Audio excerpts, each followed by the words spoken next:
Sou babaca por ter contado a verdade para a paciente do meu chefe, mesmo sabendo que isso arruinaria a carreira dele? Para entender a decisão que eu tomei, você precisa entender o mundo em que eu vivia. O mundo da residência em cirurgia geral, aqui no maior hospital de Goiânia. É um universo de privação de sono, de refeições engolidas em 5 minutos, de uma pressão constante que moe sua alma até sobrar apenas a competência técnica. Eu lutei por anos para estar aqui.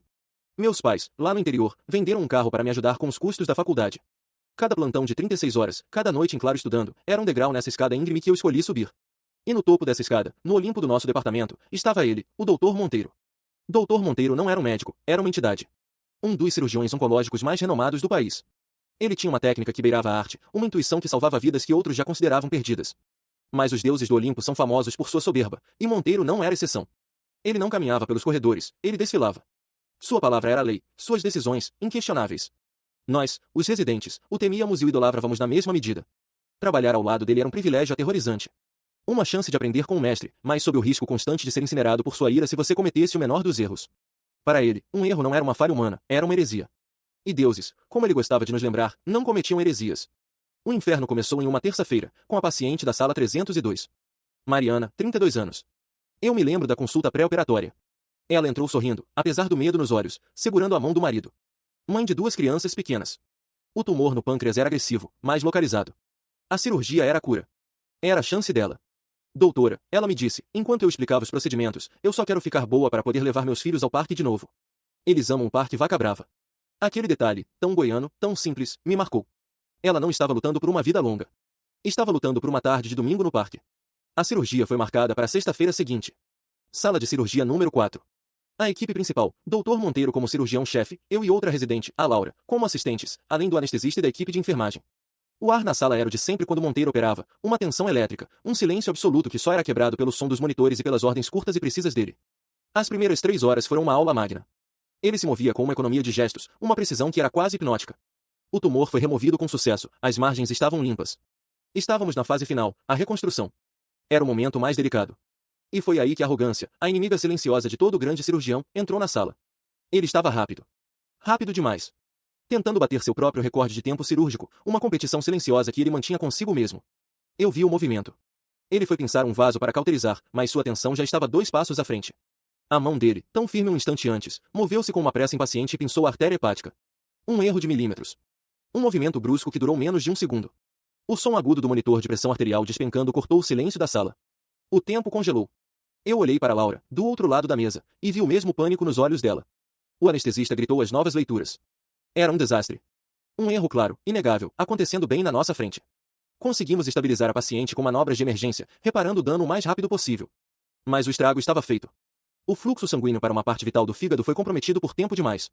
A cirurgia, que deveria ser um sucesso total, agora tinha uma complicação grave que, eu sabia, deixaria sequelas permanentes na vida da Mariana.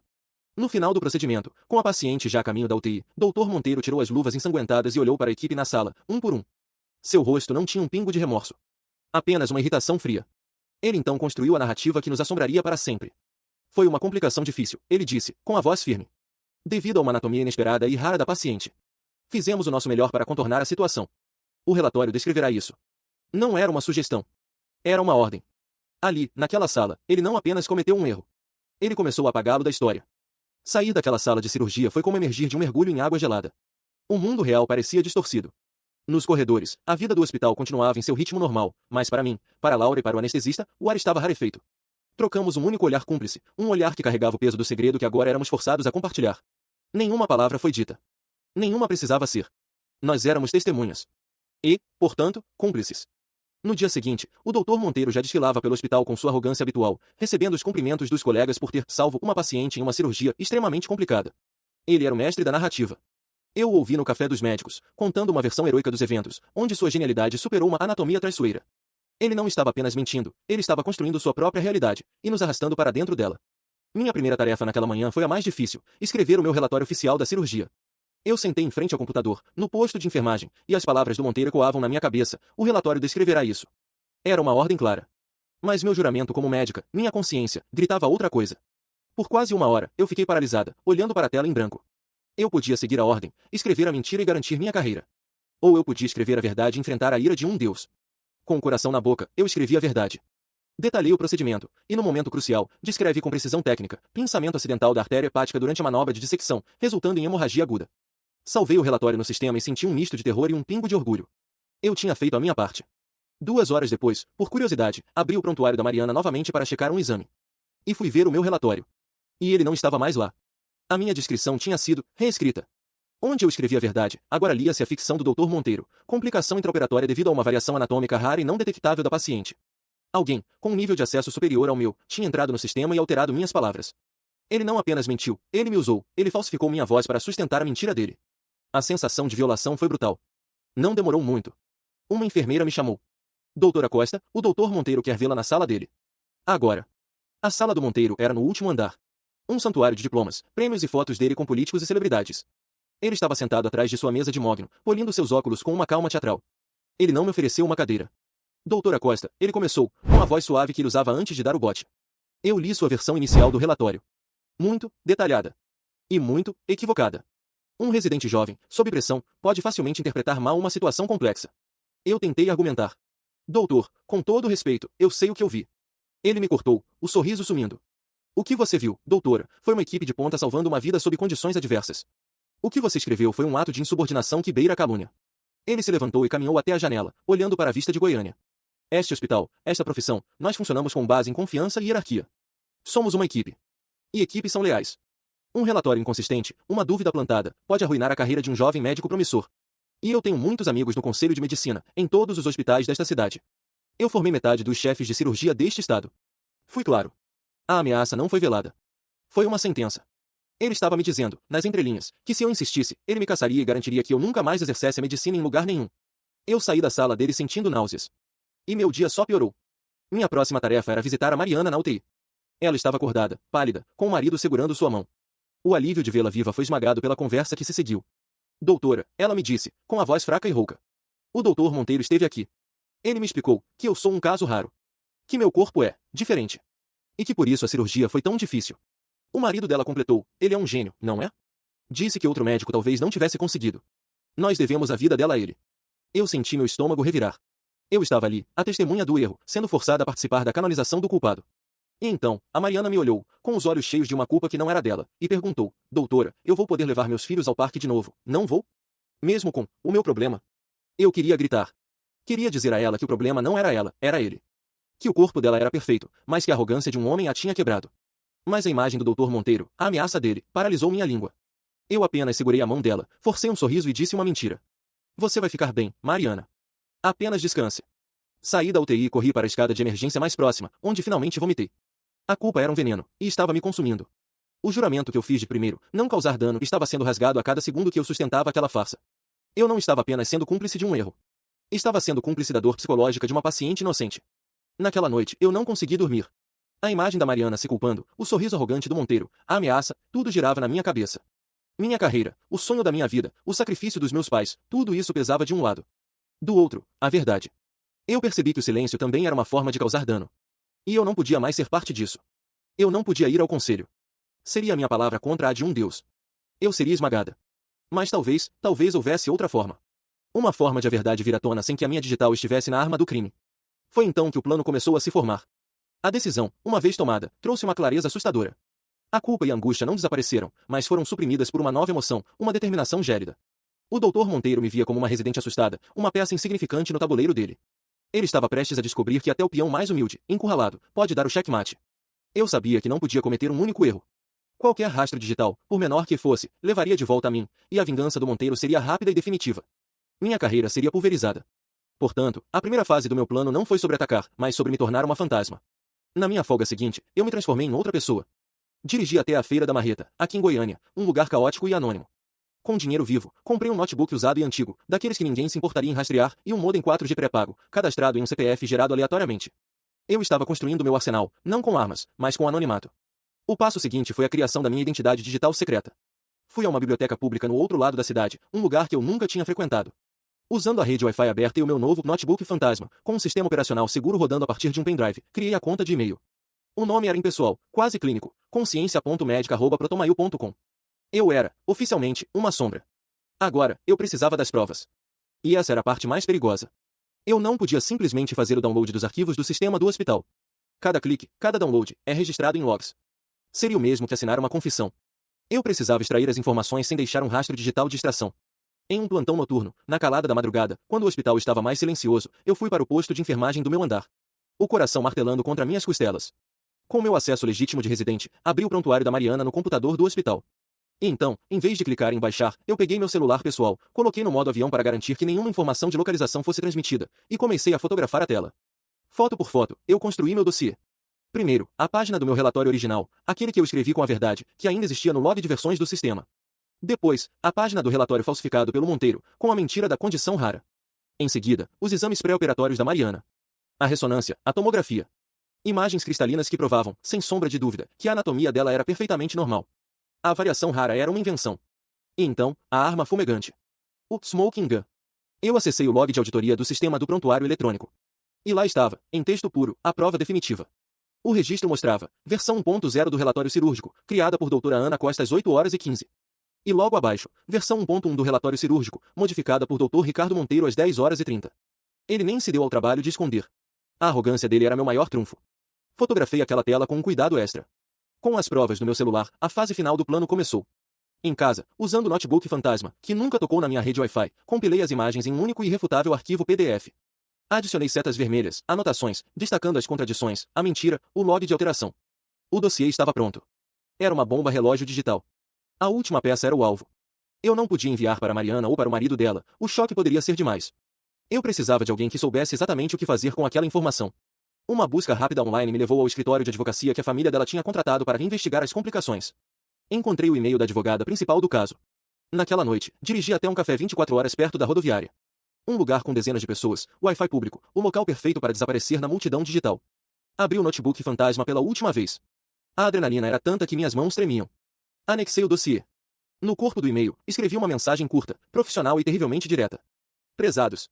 Represento o interesse da verdade no caso de sua cliente, Mariana.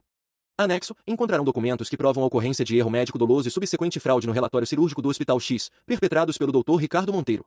Usem esta informação como acharem melhor. Não tentem responder ou rastrear este e-mail. Esta será minha única comunicação. Meu dedo pairou sobre o botão enviar. Aquele clique era o ponto de não retorno. Minha carreira, a vida do Monteiro, o futuro da Mariana, tudo se resumia àquele momento. Eu respirei fundo. E cliquei. O e-mail foi enviado. Eu fechei o notebook, quebrei o chip do modem ao meio, e joguei cada pedaço em uma lixeira diferente no caminho para casa. O plano estava executado. A granada tinha sido lançada, silenciosamente, no colo dos advogados.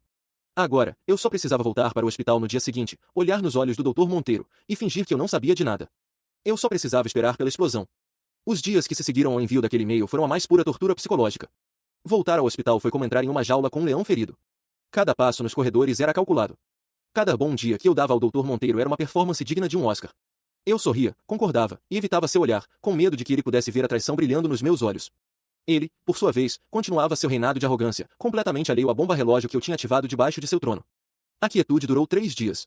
Era um silêncio pesado, anormal. Eu sabia que era o tempo que os advogados da Mariana precisavam para analisar o dossiê e preparar a ofensiva. A primeira onda de choque veio na quinta-feira. Eu estava passando pela ala administrativa quando vi a cena. O diretor do hospital, um homem que normalmente só era visto em eventos de caridade, estava em uma reunião a portas fechadas com a chefe do departamento jurídico. Seus rostos, vistos através do vidro fosco da sala, estavam tensos, sombrios. A granada tinha atingido o alvo. Eles sabiam. Na sexta-feira, o inferno começou. Eram 10 da manhã. Eu estava no meio de uma sutura em um paciente na emergência quando o código alfa soou nos alto-falantes do hospital, um código que eu nunca tinha ouvido antes. Significava uma emergência administrativa de nível máximo. Segundos depois, um grupo de 5 pessoas de terno, com expressões que não deixavam espaço para conversa, entrou no nosso andar. Não eram médicos. Eram advogados e auditores externos, contratados pelo conselho de administração do hospital. Eles foram diretos para a sala do Dr. Monteiro. Eu não vi o que aconteceu lá dentro, mas eu ouvi. O tom de voz controlado do Monteiro, no início, se transformando em gritos de fúria que ecoavam pelo corredor. Incompetentes! Vocês estão dando ouvidos a uma denúncia anônima e covarde. Ele saiu da sala como um touro, o rosto vermelho de ódio, sendo escoltado por 2 seguranças do hospital. Ele me viu no corredor. Nossos olhos se cruzaram por um segundo, e naquele olhar eu vi a promessa de uma aniquilação. Ele não sabia que era eu, não com certeza, mas ele sabia que a traição tinha vindo de dentro daquela sala de cirurgia. Em menos de 1 hora, o e-mail oficial foi disparado para todo o corpo clínico. O Dr. Ricardo Monteiro está temporariamente afastado de suas funções cirúrgicas e administrativas para cooperar com uma auditoria interna. O Deus tinha sido expulso do Olimpo. O alívio que eu esperava sentir não veio. Foi substituído por um medo gelado. Eu tinha cortado a cabeça da serpente, mas agora o corpo dela se contorcia, e eu estava bem no meio. A suspeita recaiu sobre mim e sobre a Laura, a outra residente. Nós éramos as únicas com acesso e motivo. A Laura me encurralou na sala de descanso dos residentes no final do dia. Ela estava pálida, tremendo de raiva e medo. Foi você, não foi? Ela sibilou. Você é louca? Você acabou com a gente. A gente nunca mais vai conseguir um emprego em lugar nenhum. O Monteiro vai nos caçar até o fim do mundo. Eu fiz a coisa certa, Laura, eu respondi, com a voz mais firme que consegui. A coisa certa, ela riu, um som sem alegria. Não existe coisa certa aqui, Ana. Existe sobrevivência. Você sacrificou a nossa carreira, o nosso futuro, por causa de um idealismo estúpido. A Mariana não ia voltar a ser como antes de qualquer jeito. Você não salvou ninguém. Apenas nos afundou junto com ele. As palavras dela me atingiram como pedras. Eu tinha agido por justiça, mas no processo, talvez eu tivesse me tornado a vilã na história de outra pessoa. A lealdade dela era com o sistema que a oprimia. A minha, com a paciente que o sistema esmagou. A pressão aumentou. O hospital se tornou um campo de batalha silencioso. Metade dos médicos me olhava com desprezo, como uma traidora. A outra metade, com um medo respeitoso, como alguém que ousou desafiar o tirano. Eu estava completamente isolada. E hoje, a intimação chegou. Fui convocada para depor oficialmente perante o comitê de ética do hospital e os auditores externos na próxima segunda-feira. Eles querem o meu testemunho formal sobre o que aconteceu na cirurgia da Mariana. Agora, o anonimato acabou. Eu estou no centro do palco. E tenho uma nova decisão a tomar. Eu posso continuar a farsa. Dizer que não sei de nada, que o e-mail não foi meu, e deixar que as provas que eu enviei falem por si sós. É o caminho seguro. Talvez salve minha carreira. Ou eu posso entrar naquela sala, olhar nos olhos deles e, sob juramento, contar a verdade. Cada detalhe. Confirmar o dossiê, validar as provas e dar um rosto e um nome à denúncia. Seria assinar a sentença de morte do Monteiro, mas talvez, a minha também. Meu plano era expor a verdade e ficar nas sombras. Mas agora, as sombras não são mais uma opção. A luz está sobre mim. O fim de semana antes do meu depoimento foi o mais longo da minha vida. Eu mal comi, mal dormi. Passei horas repassando cada detalhe da cirurgia na minha cabeça, cada palavra da ameaça do Monteiro, cada lágrima no rosto da Mariana. A acusação da Laura, a outra residente, ecoava nos meus ouvidos. Você nos afundou junto com ele. Eu me sentia como uma traidora, uma heroína e uma tola, tudo ao mesmo tempo. No domingo à noite, liguei para os meus pais, lá no interior. Não contei nada, claro. Apenas ouvi a voz deles, falei sobre o tempo aqui em Goiânia, sobre coisas banais. Estamos com tanto orgulho de você, minha filha, nossa doutora, disse minha mãe. Aquelas palavras, que sempre me encheram de alegria, agora pesavam como chumbo. Desliguei e chorei, porque eu sabia que, dependendo do que eu fizesse na manhã seguinte, eu poderia nunca mais ser a doutora da qual eles se orgulhavam. Naquela noite, eu tomei minha decisão. O medo de perder minha carreira era real, era paralisante. Mas o medo de me tornar uma versão mais jovem do Dr. Monteiro, alguém que se esconde atrás do silêncio e da cumplicidade para sobreviver, era ainda maior. Eu não estudei por uma década, não sacrifiquei minha juventude, para me tornar uma covarde. A sala do comitê de ética ficava na ala mais antiga do hospital, um lugar com painéis de madeira escura e um ar pesado de formalidade. Quando entrei, a cena era mais intimidante do que eu imaginava. Havia umas 10 pessoas sentadas ao redor de uma longa mesa de conferência, o diretor do hospital, a chefe do departamento jurídico, 3 membros do comitê de ética, todos cirurgiões veteranos que eu idolatrava, e os auditores externos, com seus rostos impassíveis. E, na cabeceira, uma cadeira vazia para mim. Sentei-me. O silêncio era absoluto. O chefe do comitê, Dr. Almeida, um velho amigo do Monteiro, começou. Doutora Costa, estamos aqui para apurar os fatos sobre a cirurgia da paciente Mariana. Queremos seu relato completo e honesto sobre o procedimento. Você está sob juramento. Com a voz mais firme que consegui projetar, eu comecei. Narrei a cirurgia do início ao fim, com uma precisão técnica e fria. Descrevi a remoção bem-sucedida do tumor. E então, cheguei ao momento crucial. Na fase final da reconstrução, eu disse, olhando diretamente nos olhos do Dr. Almeida, o Dr. Monteiro, em um movimento apressado, pinçou acidentalmente a artéria hepática, causando uma hemorragia aguda. A sala permaneceu em silêncio, mas eu senti a mudança na atmosfera. Continuei. Descrevi a ordem velada dele no final da cirurgia para que o relatório fosse alterado. Detalhei como meu relatório original, descrevendo o erro, foi modificado no sistema sem minha autorização. Foi então que o Dr. Almeida me interrompeu. Doutora, você está fazendo uma acusação muito grave contra um dos cirurgiões mais respeitados deste país. Você tem certeza de que não foi um erro de interpretação, a tensão do momento, talvez? A pergunta era uma faca. Ele não estava buscando a verdade. Estava me oferecendo uma saída, uma chance de recuar e salvar a mim mesma. Não foi um erro de interpretação, doutor, eu respondi, com o coração batendo forte. Foi um erro observável. E a falsificação do prontuário que se seguiu não foi tensão. Foi uma decisão consciente de encobrir a verdade. Eu continuei. Narrei a ameaça que sofri na sala do Monteiro, a forma como ele usou sua influência em meus anos de residência como uma arma contra mim. E, por fim, contei sobre minhas visitas a Mariana na UTI, sobre como ela se culpava, acreditando na mentira da condição rara. Minha voz falhou um pouco nesse momento, mas eu me recompus. Quando terminei, o silêncio era pesado, denso. Um dos advogados externos pigarreou e fez a pergunta que pairava no ar. Doutora Costa, o início desta auditoria foi motivado por um dossiê anônimo, enviado por e-mail, contendo documentos e anotações que corroboram exatamente o que a senhora acabou de nos dizer. A pergunta que precisamos fazer é, foi a senhora quem enviou este e-mail? O tempo parou. Todos os olhos na sala se viraram para mim. Este era o momento. A chance de me esconder atrás do anonimato, de negar, de deixar as provas falarem por si. O caminho seguro. Mas a imagem da Mariana, dizendo meu corpo me traiu, veio à minha mente. Eu olhei para o comitê. Olhei para o diretor. E tomei a minha decisão final. Sim, eu disse. Fui eu. Eu continuei, antes que alguém pudesse me interromper. E eu o fiz de forma anônima porque a cultura de silêncio e medo que o Dr. Monteiro criou neste departamento me deixou sem outra opção. Eu fui ameaçada. Fui silenciada. Mas a verdade precisava vir à tona. Meu juramento é com a paciente, não com a hierarquia. Um silêncio chocado tomou conta da sala. Eu tinha confessado. Tinha me tornado a informante, a traidora, a heroína. Tudo ao mesmo tempo. O Dr. Almeida me encarou, seu rosto uma máscara de decepção ou talvez, respeito? Eu não saberia dizer. Ele apenas disse, com a voz grave, obrigado por sua honestidade, doutora. Entraremos em contato. Está dispensada. Eu me levantei, com as pernas trêmulas, e caminhei para fora daquela sala. Ao fechar a porta, deixei para trás minha carreira, meu futuro, tudo. Eu não sei se serei demitida e expulsa da residência, ou se serei protegida como testemunha. Não sei se serei vista como uma pária ou como alguém que teve a coragem de fazer a coisa certa. Eu não sei de nada. A única coisa que eu sei é que, pela primeira vez em semanas, enquanto eu caminhava pelos corredores frios do hospital, eu não sentia mais o peso da culpa. Eu sentia medo. Mas era um medo limpo. Sair daquela sala de reuniões foi como entrar em um vácuo. A adrenalina do depoimento desapareceu, deixando para trás um silêncio pesado e uma incerteza que corroía a alma. Eu tinha jogado todas as minhas cartas na mesa. Agora, eu não era mais a jogadora, era a aposta. A semana que se seguiu foi uma forma de tortura psicológica. Eu continuei meus plantões no hospital, mas o ambiente estava irreconhecível. Eu me tornei um fantasma. Os corredores, antes cheios de conversas e cumprimentos, se silenciavam quando eu passava. Colegas com quem eu almoçava há um ano agora desviavam o olhar, fingindo uma súbita urgência para olhar uma prancheta. Eu era uma anomalia, uma traidora do código de silêncio para alguns, uma bomba relógio para outros. A Laura, a outra residente, me via e mudava de direção. A solidão era uma capa fria que eu não conseguia tirar. O Dr. Monteiro estava afastado, mas sua presença era mais forte do que nunca. Ele estava se movendo, nas sombras. Eu sentia. E a confirmação veio na forma de um artigo em um blog de notícias médicas, um daqueles portais conhecidos por defender a honra da classe. O título era A Caça às Bruxas na Medicina, quando a inexperiência e a ambição de um residente tentam destruir a carreira de um cirurgião renomado. O artigo não citava meu nome, mas a narrativa era inconfundível. Pintava o Dr. Monteiro como a vítima, um gênio incompreendido cuja técnica arrojada foi mal interpretada por uma residente emocionalmente instável e ambiciosa. Chegava a sugerir que a minha obsessão pelo Dr. Monteiro poderia ter motivações pessoais, não profissionais. Era vil. Era misógino. E era genial. Ele não estava atacando as provas. Estava atacando a minha credibilidade, me pintando como uma mulher desequilibrada e vingativa. A estratégia dele estava funcionando. Comecei a ouvir os sussurros no hospital. Será que ela não exagerou? Ele sempre foi tão brilhante, parece estranho. A dúvida, como um vírus, começou a se espalhar. O apoio silencioso que eu sentia antes começou a vacilar. E então, o ataque se tornou direto. O Dr. Monteiro, usando os melhores e mais caros advogados de Goiânia, entrou com uma denúncia formal contra mim no Conselho Regional de Medicina.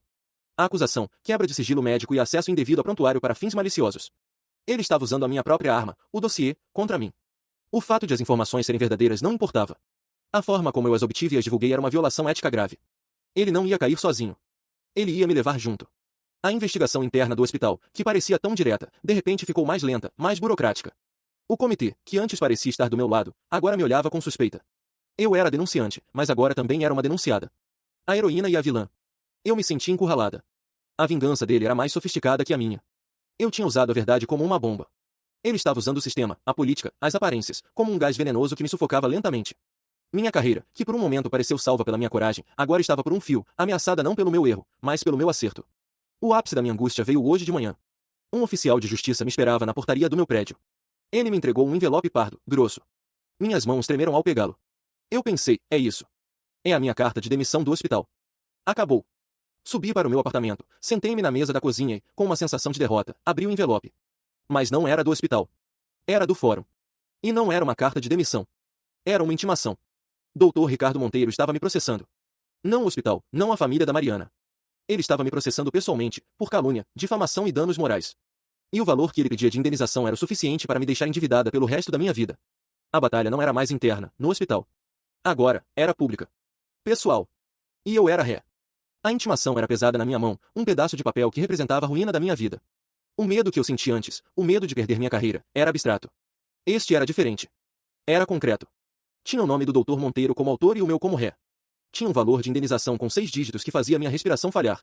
Ele não queria apenas me apagar da profissão, ele queria me esmagar, me pulverizar, me transformar em um exemplo para quem mais ousasse desafiá-lo. Passei as primeiras 24 horas em um estado de torpor, de puro pavor. Eu não podia pagar por um advogado que pudesse enfrentar a máquina de guerra jurídica que o Monteiro certamente tinha contratado. Eu estava sozinha, e ele sabia disso. Foi minha mãe que, em uma chamada de vídeo onde eu não consegui mais esconder o desespero, me deu a primeira luz. Minha filha, ela disse, com a voz firme, gente honesta também tem defesa. Procure a defensoria, procure a OAB. Alguém vai te ouvir. Com pouca esperança, segui o conselho. E foi assim que encontrei o Dr. Felipe. Ele não era um advogado de um escritório de luxo no Jardim Goiás. Era um jovem advogado de um pequeno escritório no centro, que pegava casos pro bono quando acreditava na causa. Ele me ouviu por 2 horas em sua sala apertada, sem me interromper uma única vez. Eu contei tudo. A cirurgia, o erro, a alteração no prontuário, a ameaça, o e-mail anônimo, a denúncia no Conselho de Medicina, a humilhação pública do Monteiro, e agora, o processo dele contra mim. Quando terminei, ele ficou em silêncio por um longo momento, olhando para os documentos que eu tinha levado. Doutora, ele disse finalmente, a situação é grave. O processo de difamação dele é forte. Porque, tecnicamente, você vazou documentos confidenciais. A nossa melhor defesa não é negar o que você fez, mas provar o porquê. Precisamos provar que você agiu sob coação, para proteger um bem maior, que é a saúde da paciente. Precisamos transformar você de agressor em vítima de assédio moral. Mas como? Eu perguntei. A ameaça dele foi feita a portas fechadas. É a minha palavra contra a de um Deus. Deuses também sangram, ele respondeu, com um meio sorriso. Eles só precisam de um corte no lugar certo. Você disse que havia outra residente na sala de cirurgia. A doutora Laura, certo? Ela viu o que você viu. Se ela testemunhar sobre o erro e a pressão que vocês sofreram para cobertá-lo, o caso de assédio moral se torna sólido como rocha. Meu coração afundou. A Laura. A garota que me olhava com desprezo e medo nos corredores. Que me via como a causa da instabilidade em sua carreira. Ela nunca concordaria. Mas o Felipe estava certo. Ela era a chave. Passei os 2 dias seguintes tentando falar com ela. Ela recusava minhas ligações, não respondia minhas mensagens. Finalmente, eu a interceptei na saída de um plantão, no estacionamento do hospital. Laura, por favor, só 5 minutos, eu implorei. Ela me olhou como se eu fosse uma doença contagiosa. Me deixe em paz, Ana. Você já fez estrago suficiente. Eu não vou jogar minha carreira no lixo por causa do seu complexo de heroína. Não é sobre heroísmo, eu disse, minha voz subindo. É sobre a verdade. E sobre nós. Você acha mesmo que o Monteiro vai te proteger? No momento em que ele precisar de um bode expiatório para justificar o tempo de complicação naquela cirurgia, quem você acha que ele vai culpar? A residente júnior que estava ao lado dele. Ele vai nos queimar, Laura. A mim, por ter falado. E a você, por ter ficado em silêncio. Eu vi uma faísca de medo nos olhos dela. Eu tinha tocado no ponto certo. A lealdade dela era baseada no medo, e eu mostrei a ela que o silêncio também tinha um preço. Ela ficou em silêncio por um longo tempo, olhando para o chão. Eu não posso depor, ela sussurrou, a voz trêmula. Minha família, eu não posso arriscar. Eu senti a derrota. Era o fim. Eu estava sozinha. Eu me virei para ir embora. Mas, ela disse, e eu parei. Eu não vou depor. Mas, existe outra coisa. Algo que eu vi e que você não sabe. Eu me virei de volta para ela. O Monteiro, ela continuou, olhando para os lados, paranoica. Ele é obcecado com registros. Mas ele é esperto. Ele não usa a rede do hospital para nada pessoal. Ele tem um laptop, um notebook pessoal que ele mantinha trancado em um armário na sala de descanso dos cirurgiões. Eu o vi, várias vezes, depois de cirurgias complicadas, digitando furiosamente nele. Ele mantém um diário. Um diário de casos, de pensamentos, de frustrações. Meu coração disparou. Um diário. Se existe alguma prova do que ele realmente pensa sobre o que aconteceu naquele dia, ela concluiu, se existe um registro da verdade sem o filtro da arrogância dele, está naquele laptop. Mas é impossível chegar perto dele. Depois que ele foi afastado, o armário foi lacrado pelo departamento jurídico. Um diário. Se existe prova, está no laptop. A revelação da Laura foi como uma granada de luz em um quarto escuro. De repente, o caminho, embora perigoso, tornou-se claro. Eu saí do estacionamento e fui direto para o escritório do Dr. Felipe, meu advogado. A esperança, pela primeira vez em semanas, era mais forte que o medo. Apresentei a ele a nova informação. Seus olhos, geralmente cansados, brilharam com uma energia de predador. Um diário pessoal, mantido no local de trabalho, sobre casos de trabalho, ele murmurou, mais para si mesmo do que para mim. Isso é ouro, Ana. Ouro puro. O plano de ataque mudou. A nossa defesa não seria mais apenas reativa. Seria ofensiva. Na manhã seguinte, o Dr. Felipe entrou com uma moção de descoberta de provas no processo de difamação que o Monteiro movia contra mim. O pedido era audacioso, a apreensão judicial do laptop pessoal do Dr. Monteiro, que se encontrava lacrado em seu antigo armário no hospital, sob o argumento de que seu conteúdo era materialmente relevante para provar o histórico de assédio moral e coação que eu alegava ter sofrido. A equipe jurídica do Monteiro lutou como um animal encurralado. Citaram invasão de privacidade, sigilo profissional, tudo. O advogado dele, um homem caro e de fala polida, argumentou que o laptop continha anotações pessoais e irrelevantes. A resposta do Felipe na audiência foi devastadora. Meritíssimo, foi o Dr. Monteiro quem iniciou este processo, colocando a reputação e as interações profissionais dele no centro do debate.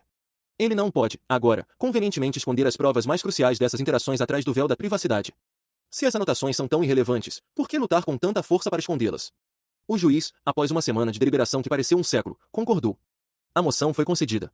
Um oficial de justiça foi despachado para o hospital e apreendeu o laptop. A extração dos dados foi feita por um perito forense nomeado pelo tribunal, em uma sala de conferências do Fórum de Goiânia.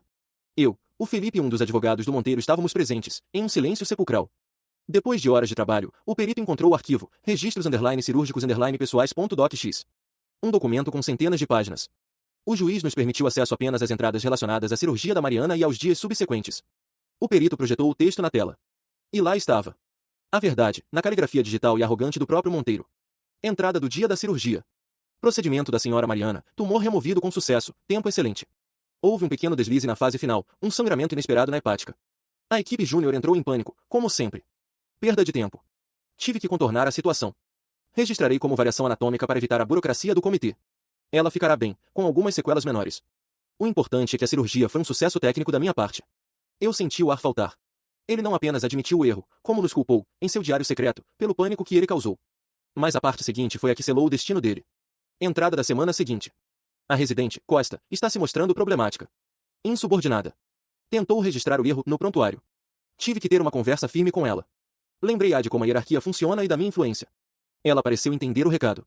Se continuar a ser um problema, iniciarei um processo de desligamento por incompetência técnica. Uma pena, ela tem boas mãos, mas falta lealdade. Era isso. A confissão. O plano para me destruir, a coação, a fraude. Tudo escrito por ele. O advogado do Monteiro ficou pálido. Felipe apenas me olhou e deu um aceno de cabeça quase imperceptível. Checkmate. Com aquela prova, o processo de difamação do Monteiro contra mim não apenas ruiu, ele implodiu. Seus advogados, vendo a ruína iminente, retiraram a ação e praticamente imploraram por um acordo. Felipe foi implacável. Nós não aceitamos nenhum acordo. Levamos as provas ao Comitê de Ética do Hospital e ao Conselho Regional de Medicina. A queda do Deus foi rápida e brutal. Com seu próprio diário como testemunha, o Dr. Monteiro foi demitido por justa causa, perdeu sua licença médica permanentemente e agora enfrenta múltiplos processos criminais por fraude e coação. As provas também foram usadas no processo da Mariana. Ela recebeu uma indenização milionária, que garantirá o futuro dos filhos dela e o melhor tratamento possível para suas sequelas. E eu? O Comitê de Ética, em uma reviravolta chocante, emitiu um pedido de desculpas formal. Eles me ofereceram a vaga em São Paulo novamente. Eu agradeci. E recusei. Eu não ia fugir. O hospital de Goiânia era minha casa. O Dr. Almeida, o mesmo que antes me olhava com desconfiança, me chamou em sua sala e me ofereceu a chance de terminar minha residência sob sua tutoria direta. A medicina precisa de mais médicos com a sua coragem, doutora Costa, ele disse. E menos deuses. Hoje, faz um ano. Estou no meu último ano de residência. O departamento de cirurgia está mudando, há uma nova cultura de transparência, onde os erros são discutidos para aprendizado, não escondidos por medo.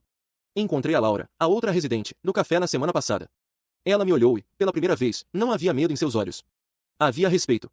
Obrigada, ela sussurrou. Foi o suficiente. Eu ainda visito a Mariana. Ela está bem.